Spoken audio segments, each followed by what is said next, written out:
Karine Franklin, bonjour. Bonjour. Vous êtes candidate du Rassemblement de la droite et du Centre aux élections municipales Aubervilliers. Tout à fait. Vous êtes allée avec votre équipe à la rencontre des habitants depuis plusieurs mois. Quelle est leur préoccupation majeure? Il y a à Aubervilliers un grand besoin de sécurité. Et ce sont des témoignages qui convergent vers ce besoin, mais pas seulement. Les chiffres parlent aussi.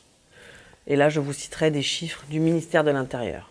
Depuis 2014, les vols ont augmenté de 18%, les violences de 31%, les trafics de drogue 46% et les escroqueries 234%. C'est une explosion de l'insécurité. Il faut absolument rétablir ce droit fondamental à la sécurité. Et la municipalité peut faire quelque chose et doit faire quelque chose.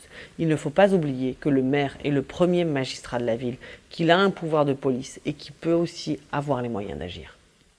Quelles sont vos propositions sur la sécurité? Mes propositions sur la sécurité se déclinent en 4 thématiques. D'abord, la police municipale.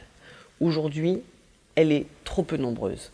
20 fois moins d'effectifs qu'une ville de taille identique si on compare la moyenne nationale.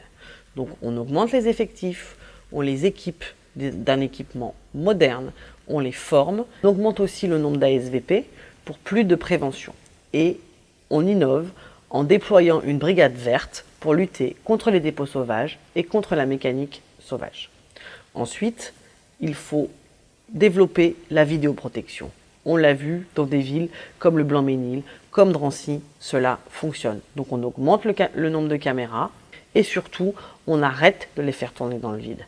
On développe un centre de surveillance urbaine qui tourne en continu, qui est visionné par des équipes adaptées et formées. Pour terminer, la prévention. On ne peut pas parler de sécurité sans parler de prévention. Donc il faut sécuriser les abords des écoles.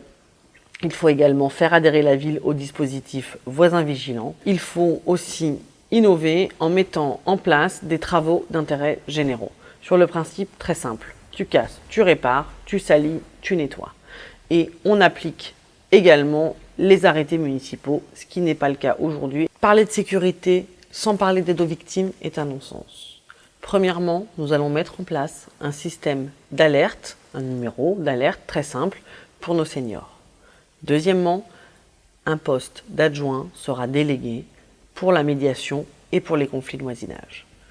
Troisièmement, nous allons innover en développant une équipe pluridisciplinaire mobile d'aide aux victimes. Et quatrièmement, redéfinir le poste des médiateurs. Je vous remercie. Merci à vous.